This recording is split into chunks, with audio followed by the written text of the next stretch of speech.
வந்தவாசியில் கருணாநிதியின் சிலை திறக்கப்பட்டிருக்கிறது. முதலமைச்சர் மு.க.ஸ்டாலின் திறந்து வைத்திருக்கிறார். அண்மை செய்தியாக பார்த்து வருகிறோம்.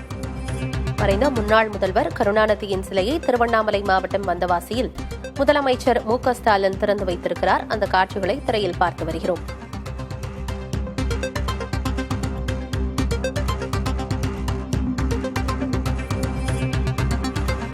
முன்னதாக திருவண்ணாமலையில் பல்வேறு நலத்திட்ட உதவிகளை முதலமைச்சர் மு.க.ஸ்டாலின் வழங்கினார். முடிவுற்ற திட்டப் பணிகளை தொடக்கி வைத்து புதிய திட்டப் பணிகளுக்கு அடிக்கல் நாட்டினார். அதன் தொடர்ச்சியாக வந்தவாசி பகுதியில் மறைந்த முன்னாள் முதல்வர் கருணாநிதியின் சிலையை முதலமைச்சர் ஸ்டாலின் திறந்து வைத்திருக்கிறார்.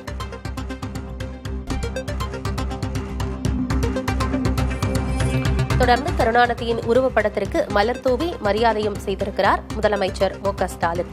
திருவண்ணாமலை மாவட்டத்தில் 2095 கோடி ரூபாய் மதிப்பிலான நலத்திட்ட உதவிகளை மக்களுக்கு வழங்கினார் முதலமைச்சர் மு.க.ஸ்டாலின். மேலும் 314 முடிவுற்ற திட்டப் பணிகளையும் தொடங்கி வைத்திருந்தார்.